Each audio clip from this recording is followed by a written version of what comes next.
internet is a great tool for education and knowledge, and social media platforms can now bring friends closer together with sharing photos and being able to contact each other.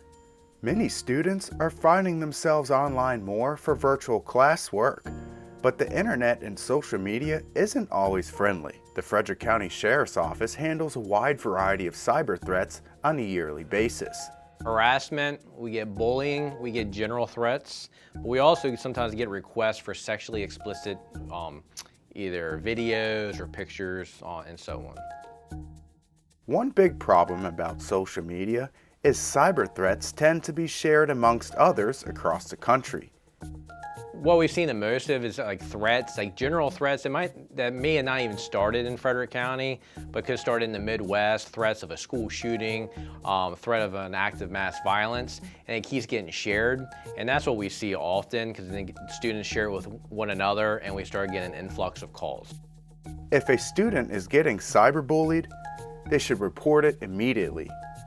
Don't be afraid to do so.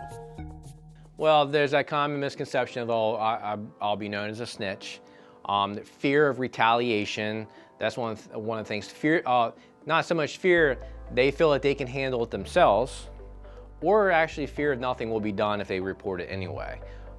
These days, I would definitely report it. There's so many avenues that can be explored, whether if it's at school, through the school system, through maybe just parental involvement. And when it's necessary, maybe law enforcement does have to become involved. The best thing when law enforcement should be notified is if you feel unsafe. There's been some solicitation, so if the person's like saying, I'm gonna hurt you or I'm gonna do this to you or your family if you don't send me this sexually explicit photo or video, that needs to be reported to police right away. If you're unsure of what police department you should contact, if it's at school administrator, again, parent or guardian, if you're unsure, just look up to your local police department and call them. After school, many students like to have their fun with online gaming platforms, but be careful with that.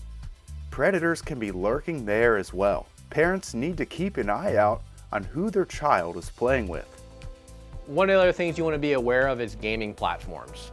There's so many different platforms out there, including just online gaming with your computer, that you want to be aware of. A lot of these platforms allow the person to engage, to talk to others who are playing the game with them.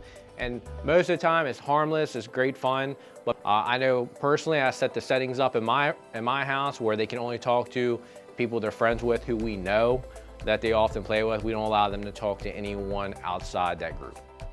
So parents, what are the best ways to make sure your child is safe online? For parents to be involved with your children, your students, know what they're getting on. If they're requesting to download an application on their cell phone or another device, tablet, computer, or so on, monitor that. Make sure it's age appropriate, and go back and monitor their activities, what they're looking at, what they're viewing, and who they're talking to. Yeah, depending on what service you use for your internet, what service you have for your cell phones, depends on what kind of security measures there are. There are ways to adjust that your child or student can only get on for this amount of time. There's two things that you should know. One, you should know the password to their computer, to their tablet, or to their phone.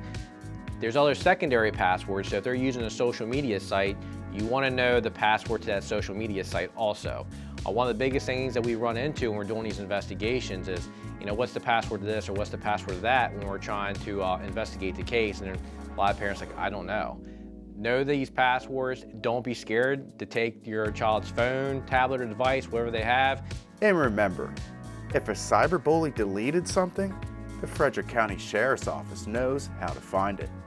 We have a lot of investigative techniques, and just because you think something's deleted does not mean it cannot be recovered. We can recover stuff. We will use court subpoenas, search warrants, and every investigative tool necessary to look into these and provide appropriate disposition.